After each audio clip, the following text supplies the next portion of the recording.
Hey, how's it going, everybody? Welcome to Pathfinder Friday. Pathfinder. Yeah, you can play more than fighters in Pathfinder. I'm James Jacobs. I'm the creative director for Pathfinder. And I'm Amanda Hamon. I'm the managing developer for Starfinder. Yeah. But we're not here to talk about Starfinder today, unfortunately, although I do love hijacking everything Pathfinder for the cause of Starfinder. Right, Star Chamber people over there? Stop it. I do occasionally sneak my way back into the Pathfinder side, and we are here to talk today about Hellknight Hill, right, James? Yeah, it's Hellknight Hill is the first of our adventure paths for 2nd edition. And we've talked a little bit about it here or there on the stream before. I don't think we need to really go into really what an adventure path is, other than it's a series of adventures. You start at 1st level, go all the way up to 20th level, and shenanigans ensue the entire time through. That's right.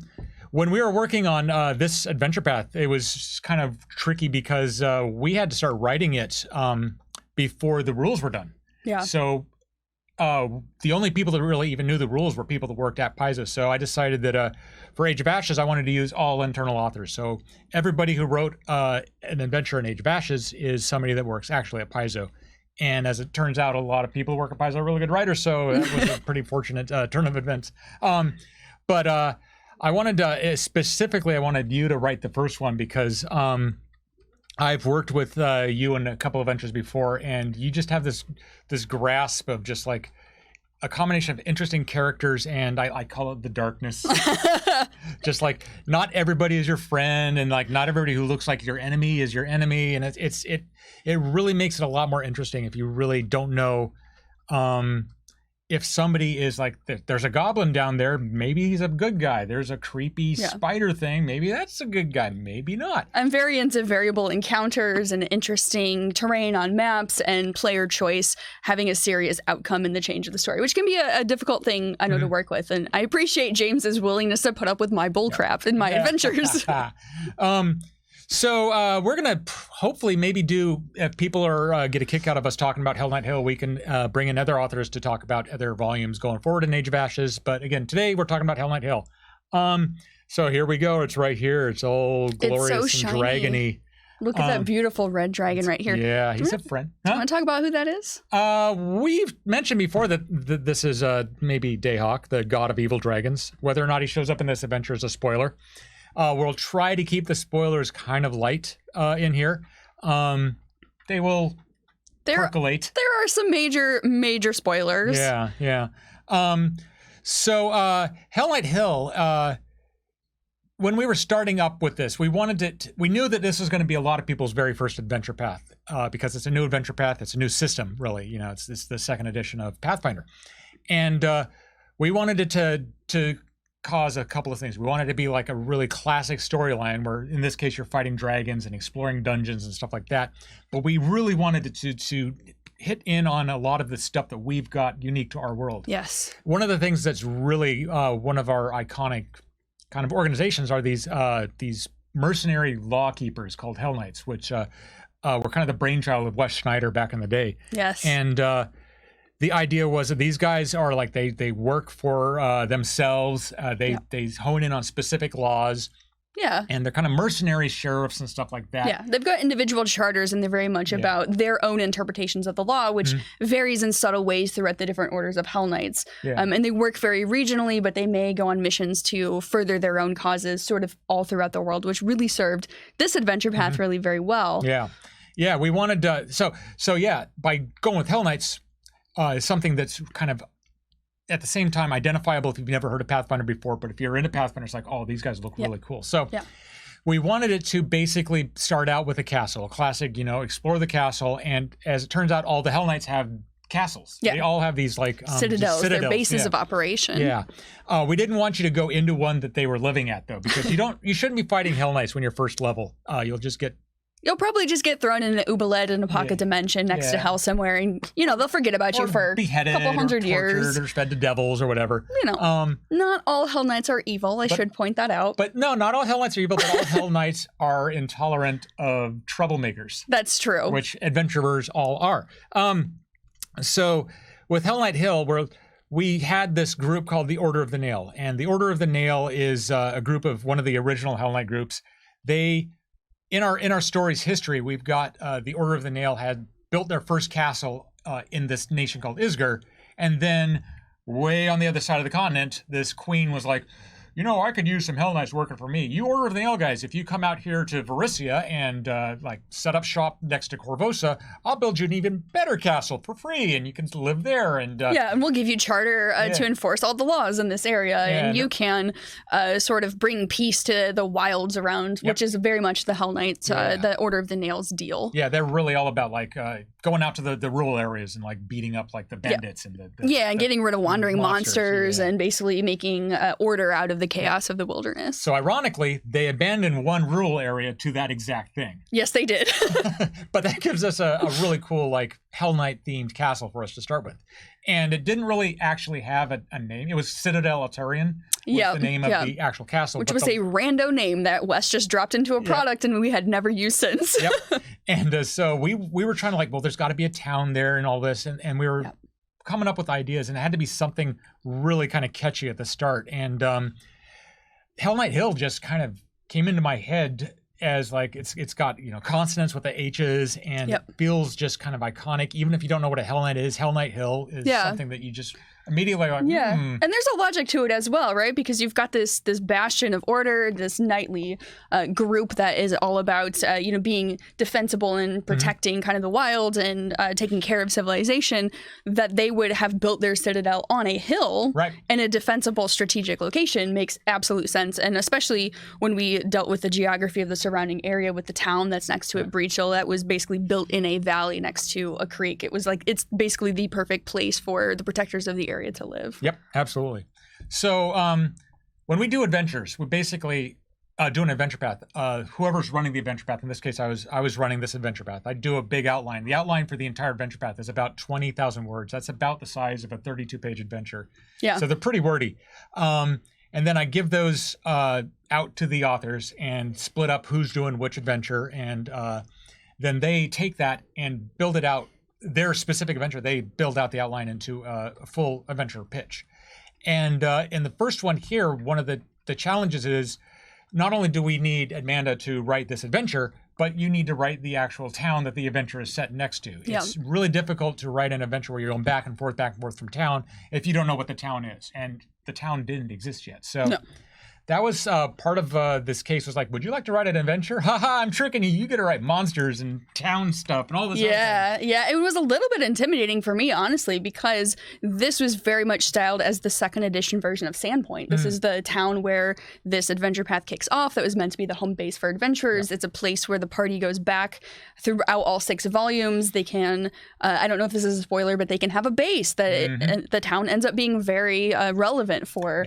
And so there was just a lot of, I was feeling sort of a lot of legacy pressure of just like, oh, this is my opportunity to step up, but it's also my opportunity to really screw this up. So James and I talked a lot about just the way that the town ended up turning out. And I put a lot of kind of my personal interest and things that I thought were cool in there. And James thought that was okay. So yay. One of the cool things that something like this where we're streaming rather than just talking about it online or talking about it in a seminar is we get to like show off some of our scribbles. Yeah, we do. So like I think we've got your map of the town. We have a couple different versions. Yeah. So like here's the town that Amanda originally turned over the town map, and it was just in pencil on graph paper. Yep. And what I would do once I get these turnovers is I'll go through and I'll like use a photo manipulation type program, and I'll just fill in the green for the river and make sure the trees green for the river. Blue for the river, green for the trees. There's a lot of algae in this river. St. Patrick's Day in Breach Hill. Yeah, that's right. We've doused the river with green mead. Green mead. And so that way, when we send it off to the cartographer, they're like, they know where the river is, what is a tree, and all this stuff. So, how did you go about just drawing this map in the first place? So drawing the map, I basically started out with an outline, which ended up becoming a scaffold for the physical buildings that needed to be in the town. So I listed out, in the gazetteer, you'll see all the different locations. There's a general store, there's a tavern, there are several temples in the town. There's a mortuary. There's all sorts of places that would need to be in a starting foundational type of town. I listed out all of those things and basically just kind of mapped them out geographically, spatially, so to speak, over the area of the paper that I was using for the map. And then just kind of looked at a lot of the layouts of other towns of this size in the setting, but also in the real world, to get a sense for how does a town that starts out in a very compact area, because this was a very small, like a shanty town actually when it started out. Without any spoilers, this grew out of a little encampment, 6 generations before the adventure takes place. And so was thinking a lot about how do towns sort of build out from themselves organically, the fact that there's not going to be a big fence around the whole thing because the buildings are just built on the outskirts as they need more room. And came up with sort of the main drag that you see there, where it goes over the creek, and what would need to be closest to there because of shipping and other real boring various logistical things. And then looked at different types and sizes of buildings. And for that, I took a cue from Wes, who's sort of the king of like interesting building shapes on maps, because it's very much a pet peeve of mine to not just put a bunch of squares everywhere and call that a realistic looking map, because that's just not the way it works. So I built buildings of different size. I drew them all in and sort of just assigned where all those places needed to be, and then logically thought about like, okay, well, where would the housing in general be? Okay, here's a district that's clearly residential housing. Where would some of the more like industrial types of buildings be? That's what these shapes kind of are, and just really thought about like how would this function in a real life thing, and how would it work in a setting for GMs to have it make sense. Cool. Of course, that's just the town. The adventure itself takes place in the actual, dungeon and all that. And there's going to be a little bit of spoilers here for people. We're going to show off some maps of. We won't show off all the maps in the adventure. But I thought it would be kind of interesting just to see the steps through which a map goes. So like that's true. Step 1 is like you come up with it in your head, like what's going on, and then everybody kind of has their different sort of methods of how to creating maps. I think yours, the next image we've got here is your very first draft of the Citadel itself, Citadel. Yeah. And the fact that it is the wrong orientation right now really speaks to how just crazy and rough this is, because I don't ever... No, this is like, you're like, I wrote this sideways, and... That's what I do. I take my notebook like this, and I turn it like this, and I just sort of write upside down. I'm left-handed, so we think in very weird ways. Yep. We're the devil's children, right, James? That's right. That's why I wrote all night. Anyway, moving on. So what I do is I will sketch out the shape of the map before I even put it on real graph paper in pencil, so that I can erase things and add things as needed. And I will often do a lot of research beforehand. This was meant to be a military style citadel, so I looked at what actual fortifications, what did they look like throughout various eras of history, what other Hellknight citadels have we mapped at Paizo, and how does this need to look unique to the Order of the Nail, because everything kind of, there's regalia and things all throughout the Citadel, so it needs to make sense and feel like an Order of the Nail facility.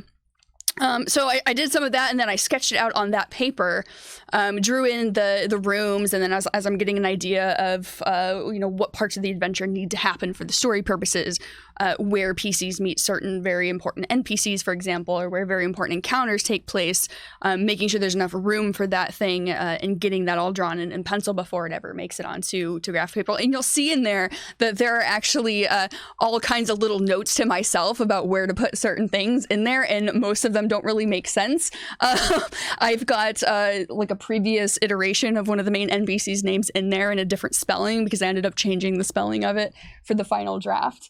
But I've listed out things, like I mentioned, there needs to be living quarters. If you look there on the left-hand side of the image, there needs to be barracks, there needs to be a mess hall with pantries.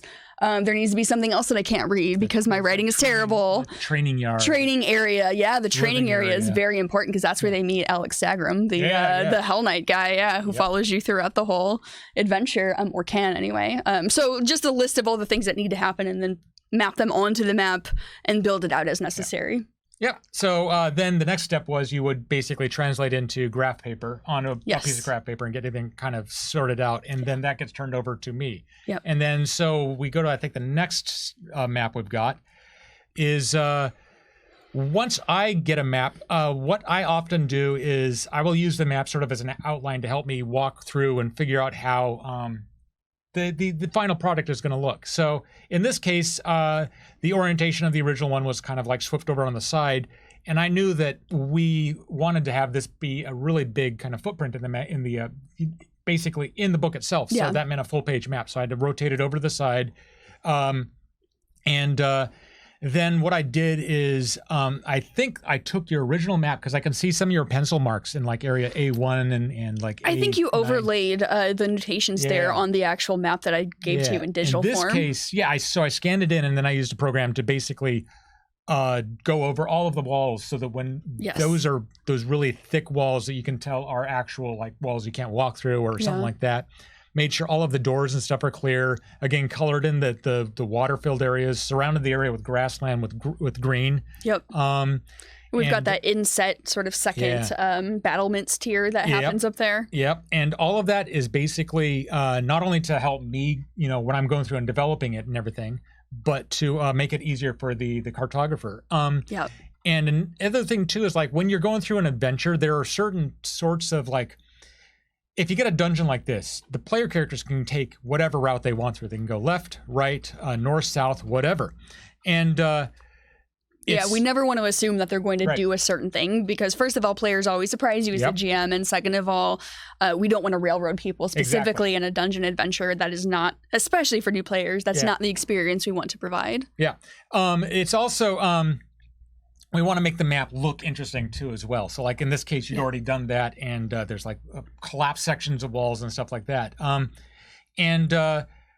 But it's also a case of like when you're going through this thing, you had a really cool set of encounters in there where there's like a hostage situation. I'm not going to get into too much details, but the player characters like hear a bunch of people yelling at each other and they have to run in and kind of negotiate this tense situation. Yeah, and they come in right at the moment of a very pivotal point where if they do not intervene, they're going to be responsible for something really bad that has ramifications throughout the entire adventure. But you can't say that is always going to happen because the player characters might go straight to that first room. Yeah. Or they might just wander around all the periphery and never even get to that encounter area. It's true. So when I was building this adventure, the original turnover had a lot more stairs and stuff like that, and there was a lot more ways you could go. I developed it so that if you're going through this dungeon, you are going to start going through doors and it's going to sort of funnel you in specific ways that you're going to be able to hear this thing going on because I made sure certain doors were open. I took out stairways so you couldn't approach from a weird angle. Yep.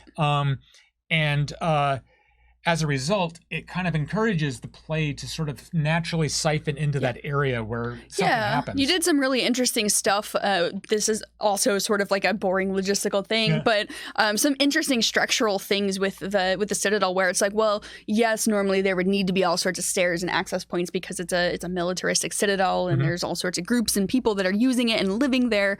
But functionally for this adventure, this is a crumbling citadel, so we can make any of the stairways be impassable, for example, where we can make any of them sort of be a little secret door where you can, there's a couple of those in there, there's little secret passages where you can get outside if you really want to. Yeah, one of the goals was we wanted the player characters to, well, we wanted some of the people that used to live here to get stranded, and that meant they shouldn't have easy access to get away. But so it's really tricky. How do you have it be a place where you have ease of access for the people that built it, but in the modern day, it's not so easy to get around in, and having it be fallen into partial disrepair is a great way to handle that. Yeah, but then I finished off those kind of touches up. I put down all of the encounter areas, make sure that everything's nice and clear, and then we just sent it off to the cartographer. Yeah, we can show the final version. Yeah, if we can get back to our lovely mugs. Yeah. We just have. It basically comes up like this. Let's see if I can aim. There we go. There you go. And so the cartographer takes the turnover and they put in all of the textures and make it look all professionally done. Yes, they make us look like we know what we're doing. James does. I don't. And there's another element too of maps that is something that you can really kind of forget when you're working on an adventure, and that's that often we want to show locations in the maps. And artists don't always, illustrating it. Yeah, illustrating a room in the map. Or in this case, we really wanted to illustrate Hellknight Hill. we wanted to show what it looks like when you approach it because it's such an iconic, important location. Yeah. You know, think of like Dracula. When you watch any version You're of the movie supposed Dracula, to have a very imposing, almost foreboding sense like of what the castle looks like. What is in this place. And there's all sorts of like rumors and things that you encounter throughout the town of stories that people have told themselves about the Citadel and the reputation that it has and what lives there and what doesn't live there. And again, sort of that very ambiguous, like, well, there's this tribe of goblins and they, you know, had issues with the town at some point, but they have since become allies and they've got an ambassador, but, you know, they're very isolated in there. And then there's also reputations of wandering monsters and that there's criminals that hide out in there. And so it's meant to be a very kind of scary type of feeling. Like a very hostile, dangerous ground. Yeah. So we wanted to make sure that we had art that showed that, but it's not every artist can look at a map that we've sketched up and say, all right, that needs to look like, you know, this sort of building and all that. So what I often do in these cases is I'll take the map and I'll just scribble out like an elevation of what the castle maybe looks like. And so I think we've got that also up here somewhere. So this is just like on the back of a printout of like something I wrote. It's like, this is my basic idea of what kind of the building would look like if you take that map and build up what's going on inside there. And then basically send that map along as a representation to, it's that guy. And then we send it on to the artists. And then we've got, oh, there it is. Whoa, shiny, literally, shiny because of the lights. Yeah.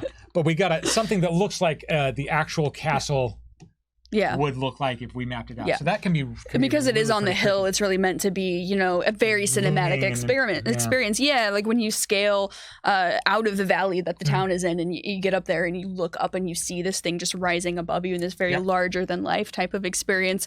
I think cinematic set pieces are really sort of a hallmark of this adventure in that we have major kind of events that happen that push the story forward. With Hellknight Hill, like approaching Hellknight Hill certainly being one of those, but we've got there's a big meeting in which there's a massive fire that breaks out and the PCs are essentially put on the spot immediately to figure out what are they going to do. Are they going to help? Are they going to chase down the culprits? You know, are they going to try to save people who, you know, might be having issues or whatever? And so there's these cinematic sort of moments throughout the entire adventure that we really try to get art to get in the GM's head so that they can provide that same experience for the players and just really make it memorable, especially if it's your first time playing. We wanted it to be a very Pathfinder feel, but we also wanted to call back to the origins of the game and reminds, you know, people who've been playing for a while, like us, how much they love it with those foundational experiences, but give that to younger players or to new players to sort of be ambassadors for the game itself. You mentioned it being the first time for somebody playing something, and that's very much to get back to the idea that we brought up at the very start, that this is the first adventure path for a new edition of the game, and it's going to be a lot of people's first view, not only of the Pathfinder rules, but of Golarion and what we do. And that set up some interesting challenges. We try to make every adventure path something that really works for a wide range of characters and all of that, but with Age of Ashes, we also wanted it to be kind of an archetype sort of feel. We didn't want to do something weird and unusual. We get to that really pretty quickly. Yeah, we do. Adventure paths coming up where there's circuses and like cops and robbers and stuff like that. But for this one, it was really, we want you to be adventurers exploring interesting locations in like archetypal areas, like a haunted, not haunted, but like a rundown ruined castle or where there's a bunch of graves like in the bottom. Down into the dungeon where there's crypts, and then later on in the adventure path, you're going into the giant underground cities. Or, we've got some jungle exploration and like stuff. Basic foundational stuff that is really cool to experience for the first time. And then kind of weave into that a lot of areas where the rules can really shine, and that's like the first thing you said with the fire breaking out casts this pretty strong light on the action economy. How in Pathfinder 2nd Edition, you got 3 actions, and that's you can do 3 things every turn. And how you use those actions to interact with the fire and this fight going on and all that stuff is really a great way to introduce things into people who both haven't played the game before or who have played previous editions of the game. It's and I think it positions the players and the PCs really well for feeling like that they've accomplished something early in the adventure, because a lot of low-level adventures, you're sort of doing small things and fighting swarms and doing stuff that doesn't really feel like you're having a huge impact, whereas this is something that, while it might not necessarily have been super difficult, so requiring you to be high level, it's very important to this town. There are important people that you need to do things to kind of save, for example, or making choices that allows the town to sort of get out of this situation where there's clearly like a villain on the loose, and there's an immediacy to that. And so coming out of that as your first major encounter, we thought was would be a good experience to get people feeling like they've accomplished something in the adventure, as opposed to like, oh, I just fought a sturge, or I just fought a spider swarm, or whatever. Yeah. Ooh, that's a good question. We haven't taken questions yet, but I kind of like this one. Let's start looking at questions and just getting people involved. And there's one coming up here that are there any unique monsters in this adventure path? So one of the weird kind of frustrating parts about this is restarting the game. Yeah. We've got over 10 years of content out there, monsters and spells and locations and theories and ideas and plots that we've been building up. And this is kind of a fresh start. 6 bestiaries of monsters, for example. 5 of them we can't use because we only had 1 bestiary for this. Yeah, so we really had to focus in on monsters that were just in the original bestiary. And we had the advantage of being the same people making the bestiary as the ones making the adventure. So we could go to the design team and say, we need these, we need to make sure that there's this monster and that monster and that monster and Were this there specific ones you did that where maybe they weren't planning on it before, but you said we really need it? And yeah, absolutely. I mean, there's certain cases like we needed the Lenorms in the base book because we have a country named after Lenorms. Oh, okay. But we also have, for example, Jungle Drake, which shows up on the cover of the second adventure. And at one point, there were no Jungle Drakes in the first bestiary. So it was like, well, we really need Jungle Drakes. So they did some swapping around and made it all happen. Yep. Every adventure path has always had a bestiary of its own in the back with a bunch of new monsters and stuff like that. And we didn't want to abandon that with second edition. But it also gave us a chance to kind of bring back some of the old-timey monsters that weren't necessarily in the old game or new game. But we do make sure that there's still new monsters in this. And so every volume of every adventure path has new monsters. And I think in this one, they're all brand new. I don't think there's any And I believe that they're all actually used in the adventure in various encounters. And some of them are important, like plot dependent encounters. Yeah, so definitely there's new monsters. Some of them are from lore that like the Yanadi we've mentioned before, like this spider people that live down in Garoon in the Mwangi Expanse. But there's a couple that are unique to second edition that we were just like, I mean, you want to talk about the Growlodon maybe a little bit? The Growlodon was one where it's like, I wanted to make sure that there were new monsters in here that nobody had ever learned before, because it's a surprise. You go into a dungeon and finding something that you've never seen before is fun. And then those become, okay, that's a Paizo monster. So that really provides some sort of uniqueness to the game. Yeah, the Goblin Dog's a great example of something that didn't exist. Which is what we called it forever. And it's actually, you will see on that sketch if you looked, it's called, you're talking about the different Goblin Dog. The Goblin Dog. The actual Goblin Dog. This one was basically,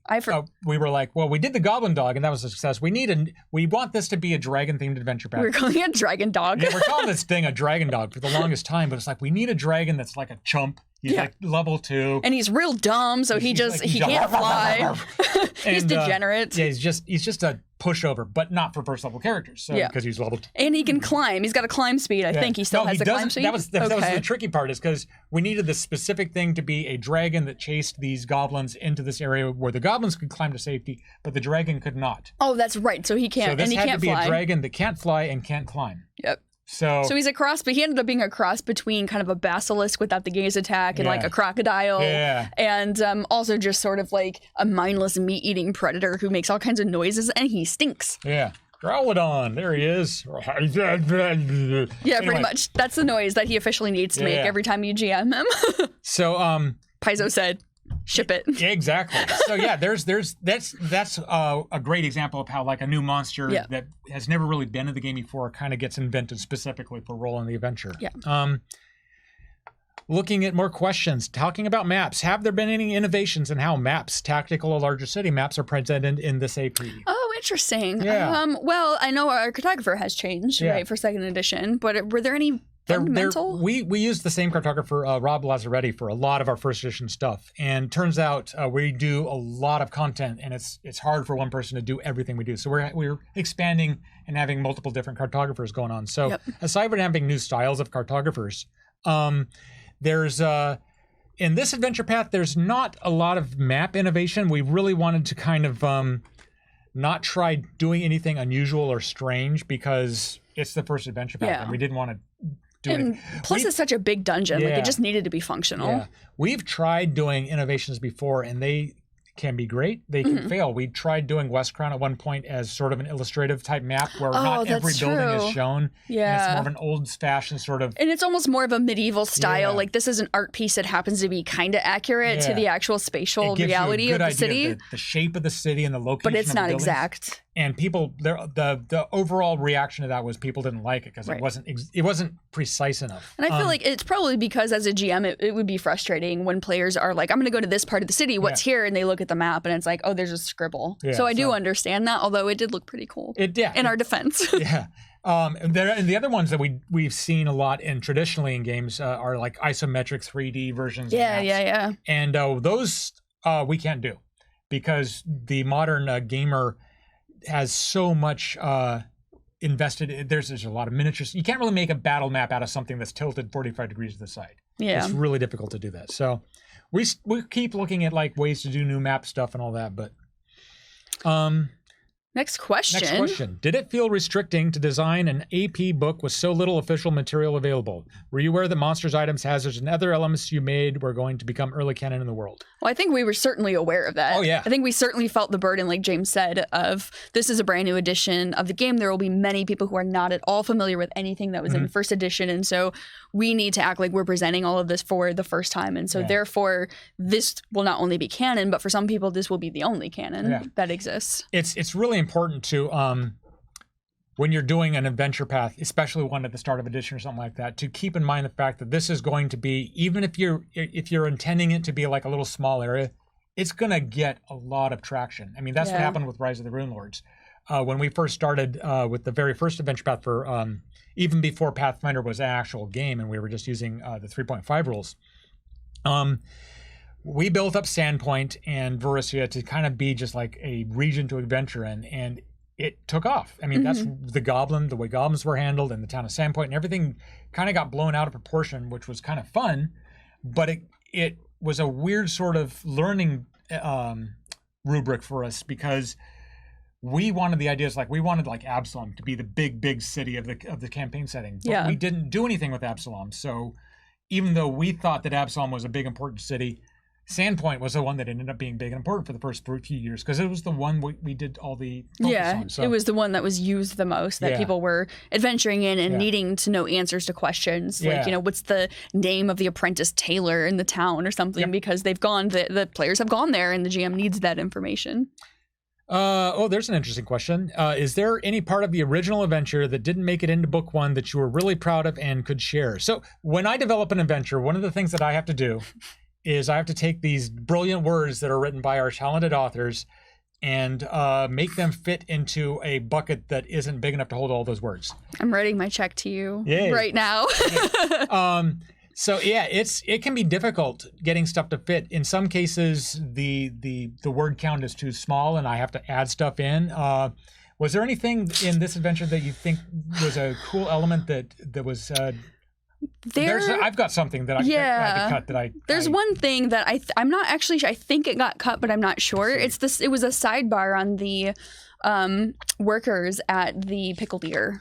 That's the exact thing. Is that what you're thinking of? Because that one was funny. So there's a point where you go. One of the things that I really like how you did is you go back and forth in this dungeon. You go in the dungeon, you explore. You come back to town. You talk to people. Dungeon town, and at a certain point, you find these clues as to who the main bad guy is that you're supposed to be fighting against. But you don't know who it is. So you have to go to the town and start doing this investigation. And you go to this tavern, and you have to like talk to all of the different people working in the tavern, all of the different, like there's a serving people and the bartenders and the cleaning staff, and they all have like this soap opera level like interaction. Like I like him, but she likes her, and that guy likes this dude, and it's you had to navigate this kind of complicated element of like everybody kind of like.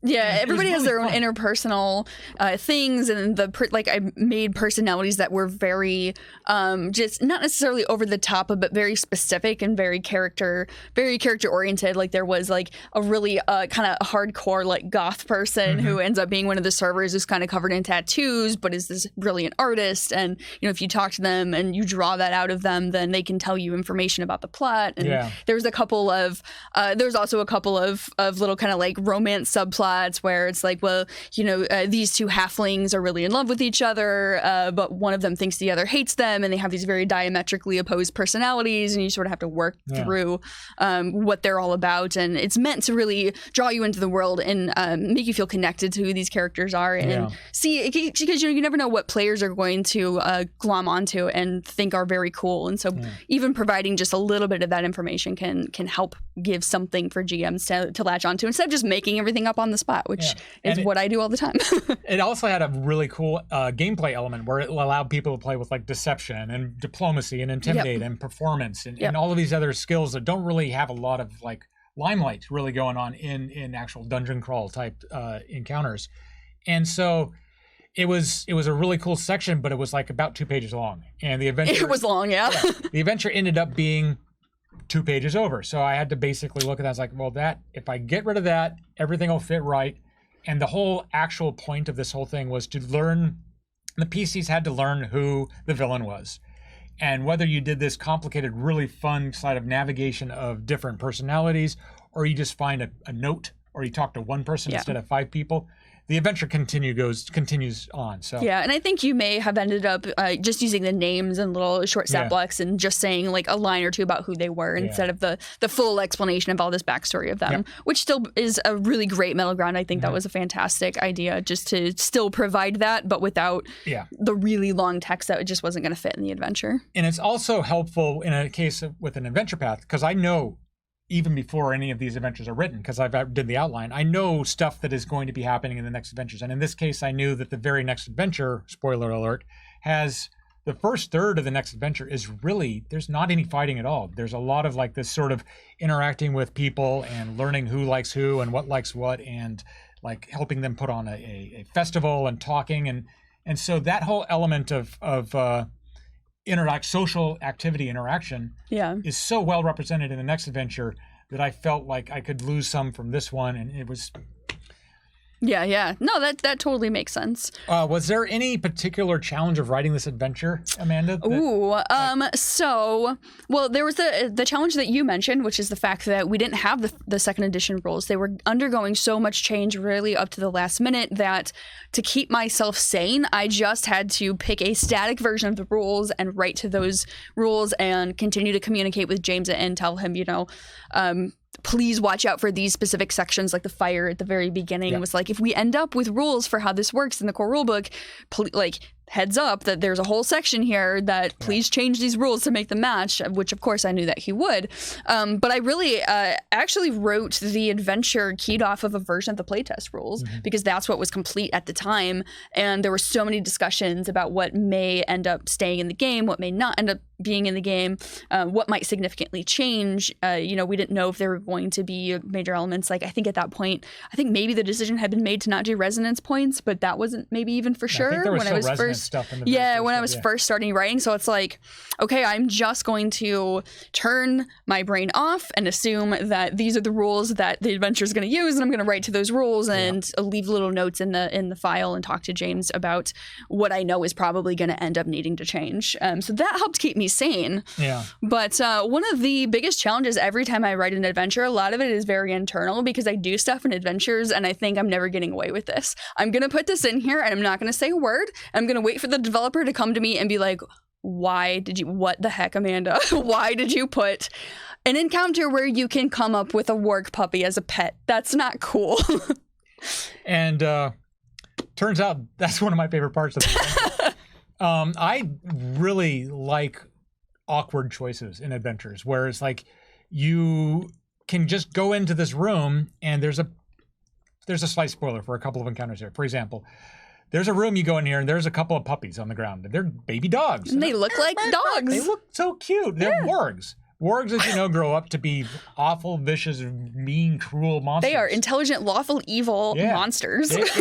And their mom or dad, I think it was mom and dad in the original. At one point, it was mom and dad, which is way too high of an encounter for first level. I had to cut it down to one because it's like Wargs ended up being a little tougher. Yeah, I think I ended up making it like it was mom and dad, and then one of them was out hunting, so that you would only ever encounter one at one time. But there was always the threat of like, well, what if the dad comes back? And James is just kind of like, that's a little too much. So, but I did realize that people are going to be, you know, they're puppies. People don't like killing puppies. Yeah, and you know what? People want to keep puppies. One of the reasons I put that in the adventure is because I run a lot of demos and I do a lot of acquisition work at conventions and various places for Starfinder, teaching people who have never played role-playing games before how to play the game. And a thing that is very common with new role players is that people love pets. Yep. And they want fun little buddies to come adventure with them, and they really get invested in having, like a companion with them. And so I thought, if we're gonna have a lot of new players, why don't we let them have a puppy? Yeah. And why don't we let that puppy be a warg, and they can raise it in such a way that it could be their pet warg if they're really nice to it. Yep.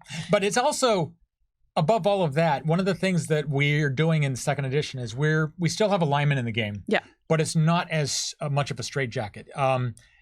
Wargs are lawful evil or neutral evil or whatever they are. Yeah, they're an evil. I think they're not always. If you're nice to these puppies, they'll grow up being whatever you treat them as. So yeah, and we actually built a little bit of kind of narrative back-end rules about like if you take one of these puppies and you raise it and you're kind to it, and you treat it as your beloved pet, you could have it as your ally. It's going to protect you. Yeah, and at the same point, it's not an animal. It's smarter than a lot of people. It is. So there's this element of like, at a certain point, when it grows up enough and it can talk and it's like making choices of its own, it's no longer a pet. And that's another element of this adventure path that is doesn't really get into the first one. Later on is the aspect of slavery, and you're fighting against slavery and stuff like that. So in theory, this first encounter lets the player characters see something that they may think of as a pet, and they realize actually it's got its own personality, and it's not a pet, it's a friend. Yeah, so there's all sorts of moral kind of questions of like, well, what are we going to do? Are we going to kill these puppies? That's terrible. We're not going to do that. Are we going to try to raise the puppies? Are we going to just leave them alone? Yeah. What are we going to do? And I think that is one of those interesting kind of experiences in character that can allow you, especially as a newer player who may not be that experienced, build into your character a background and a personality for choices that allow you to really help with your role playing of how that character will behave in the future based on those type of calls. Yeah. All right. How long does it take for an AP to come together? A long time. It does. So the steps of doing an adventure path, we come up with a basic plot line and then write the 20,000 words, and then that takes a couple of months. We then give the authors, we try to give them 3 months to write the entire thing. We then generally have about a month for each thing to develop them, and then about a month for art and layout, and a month for editing, and then so that's 3. Multiply that by 6. To put it in perspective, just before I came in to do this, Peyton actually had to come kick in my office door and say, "Dude, you got to stream." And I was having a meeting with Ron about the first adventure path for 2021, which is starting. We're working on right now. So years in advance. Yep. And same thing for Starfinder. We are actually talking about a 2021 adventure path at the moment. So. Oh, there's an interesting question. Since there's the portals used by elves, could it be imaginable to have a canon cameo or a stranded Lashunta on Galarian? Do they mean like a Starfinder cameo? Well, yeah. So one of the things that I think in that's this adventure path, there's these things called the Ayadara, which are these elf portals that they go all over the place on the continent, but also to Catherville and to other worlds. And elves in Galarian are aliens. Yeah, that's the whole point of the elf gates, right? There's that main one. May or may not have been inspired by my early obsession with ElfQuest, but as a result, there are links between Starfinder and Pathfinder, but we wanted to keep that pretty off screen in this one. This is really about Pathfinder launching, and we didn't want to confuse things too much. But you will note that we've got stuff like when we in the bestiary, we've got rat folk in the bestiary, and we call them Yosoki. So there are things that have bled over, just with the acknowledgement that, they're two different games. They're separate campaign settings. They're different IPs, but also we have a sense of just having things be Paizo products. And so we do stuff. We're interested in sort of projecting that, these are both Paizo products. These both have our marks on them as creatives. These are things that people have given us feedback that they like. And so we want to continue to put those together as it makes sense. Yeah. I saw a question back there about flip mats, and this is something that we get a lot, where people like, can you do flip mats for adventure paths? And that's something we do an awful lot in org play, and it's really helpful in org play because in the organized play environment, you're sitting down at a table and you're go. You need to have all of this information ready to go, and using flip mats and flip tiles and it's way easier. You can just stack it all. I mean, I run OP at conventions fairly frequently, and so you can just have it stacked. I'm running. They're really handy for like wandering encounters and off the cuff things. Where you can pre-draw stuff on the basic and just put it out, and it's right there. We generally don't use them in adventure paths, and there's two reasons for that. One of them is that, as I mentioned, it takes 2 years to get an adventure path off the ground, and the more things we tie into that thing, like flip mats or accessories or things like that, it gets really complicated. For Age of Ashes, for example, we had to make sure that there were specific types of monsters, like the jungle drake that I mentioned earlier, had to be worked in here, and we had to make sure that all of the lore that was going into the world guides was matching with the new lore we were creating here, and on top of all that, we had to make sure that the adventure itself worked. And so it's really kind of a time management and a stress management thing to keep from having too many cooks in the kitchen. So that's one reason why we don't often do a flip mat tie-in with an adventure path. The other one is a flip mat is 24 by 30 squares. Yep. That's a little bigger if we do the bigger flip mats. That's not big enough. One of my favorite examples, people have been asking this since the start. Back in Curse of the Crimson Throne, we had an adventure where you go to this place called Castle Scarwall. And it's basically just back to Dracula's castle. It's a huge, haunted, undead-infested castle. And people really, it's a giant dungeon crawl, one of the first major dungeon crawls we did. So it would make sense that this would be a cool, location for us to explore as a flip mat. And I did the math. I started counting out all the squares. It's a big, big castle. There's dragons inside the castle, and dragons are big, so they need to be able to like turn around. They need layers, their rooms, right? And it's a castle, so it's got the ground floor, the second floor, the third floor, the tower level, and the dungeon level. And it's basically one entire adventure is set in this entire castle. It's the whole castle. If we were to do that castle map at a battle mat square scale thing, the map of one level would take up, I forget the exact measurements, but it would not fit in most people's living rooms. Yeah, so it's just not practical. One level. If we did all 5 levels, the product that would be a flip mat of all of those things would, for that one volume, would cost, I think I ran the numbers at one point, I think it was a $300 map pack. Right. Which is just not economical. That's for 1/6 of the adventure. Yeah. And so if people out there want to spend, what's 300 times 6 is, if you want to spend $1,800 every adventure path on flip mats we produce, let us know, because we'll do that. But you've got to be rich. We'll do whatever you want as long as you give us that sweet, sweet money. Exactly. It's just not practical because no, it's not. Questions. Was the large number of encounters where you could negotiate rather than just kill things and approach that a mana prefers, or was it built in the outline? That's built into the fundamental game itself, really.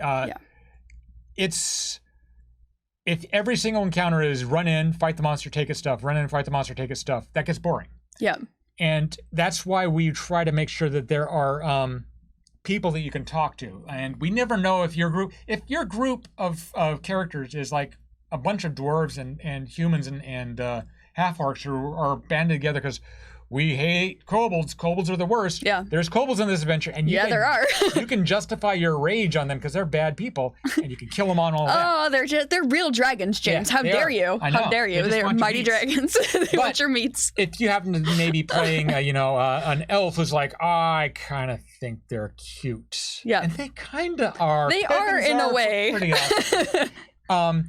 We don't know which characters your group is going to take a shine to. So we try to make it open so that you can like do all sorts of different ways that you can do adventures. So what are some of the overall, you finding Pippins, Arf? Yeah, look at these charming little individuals. I don't know if we can see this, but look at these little guys. Aren't they just little friendly dudes? Don't you want to be friends with them? They're quality kobold.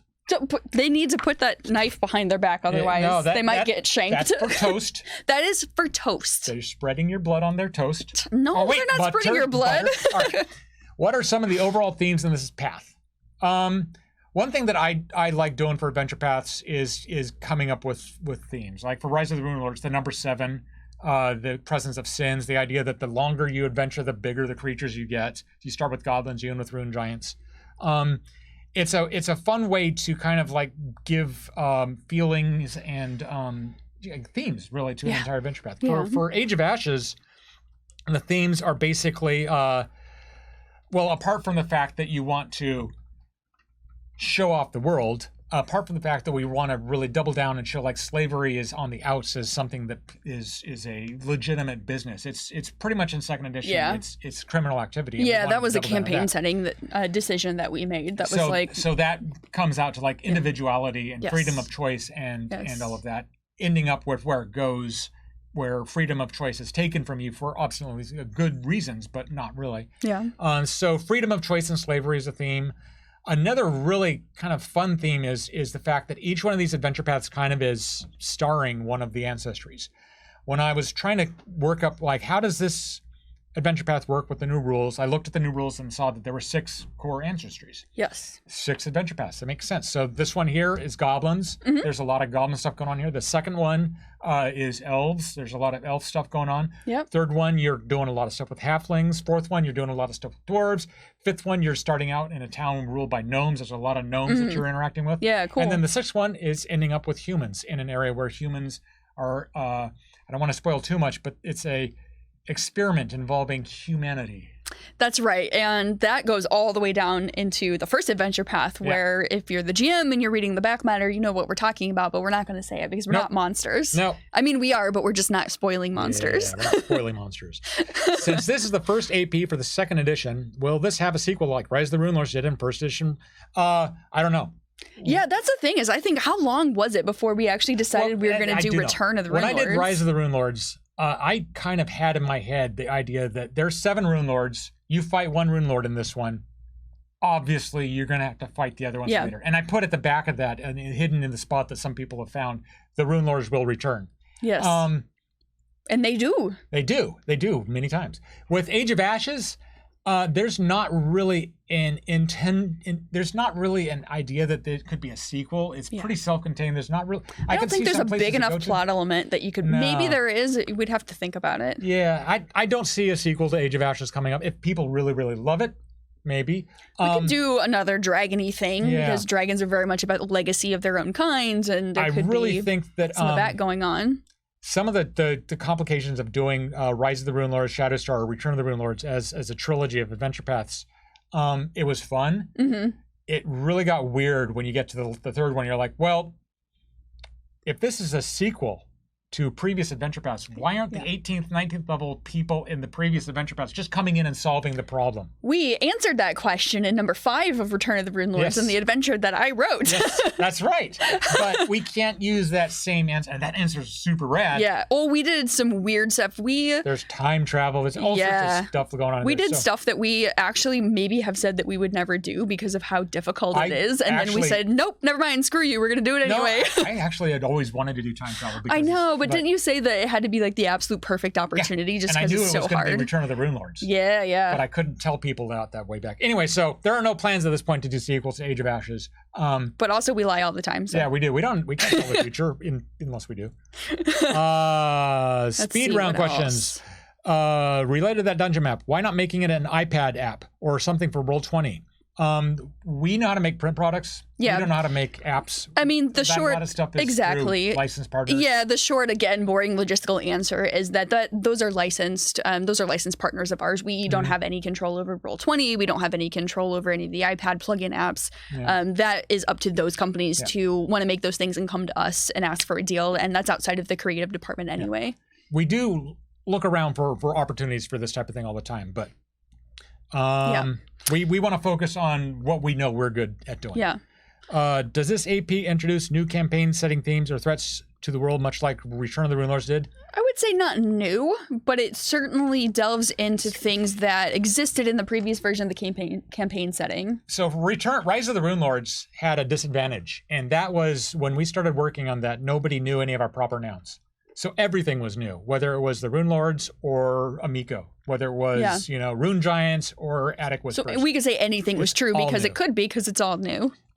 With this one, we had over a decade of story and lore to build on, and the central bad guy in here is a storyline that I've wanted to kind of explore for a decade. And in fact, there were knife fights internally among staff members who had different opinions about the final bad guy and who and what they should be about. I'd love to hear feedback. I'm trying not to spoil it. I know it's been out. People who know who it is. I'm trying not to spoil anything, but let us know on our message boards online what you think of how this storyline ended up. What we did with the big M. Yeah, the big M. The big M. The big M, and also who everybody thought was not the big M, who ends up being the big M. Yeah. Big monster. Yeah, that's what it stands for, monster. Yeah, big muffin. No, Muffin Man. The Muffin. Oh, that's right. Have you seen the Muffin Man? Yeah, he's in this adventure. Buy it and you'll find him. I'm lying. Yay! Well, we're pretty much out of time now that you're done lying. I'm done lying because I'm not allowed to talk anymore. Peyton's going to just chase me out of the studio. With like a broom? Yeah, with like a broom, and there's a hornet's nest on it, just screaming bees at me. My office. Don't you? You're not my supervisor. You're not my real dad. You're Yay! Let us know. I think we're going to try to do another one of these coming up soon for Cult of Cinders, which is the second one of these. Yes, yeah. So if you have any specific questions about that one, we'll have the author of that one. I think Eleanor will be. I think so. Yeah. And she can tell the secrets of what Harriet is and why Harriet does what she does. Ooh, yeah, that'll be fun. That should be a good show. Harriet. There are some more kobolds in there that you can make friends with. They're sickly. They just want friends. That's right. Kobolds just want friends. Yeah. Why aren't you their friends, you monsters? Yeah, be nice to them. Poor things. They are real dragons, and you should fear them. But also they want cuddles. And your meats. Cool. Well, thank you very much, everybody. Thank you all for tuning in to Pathfinder Friday, and we will see you all next week. Yep.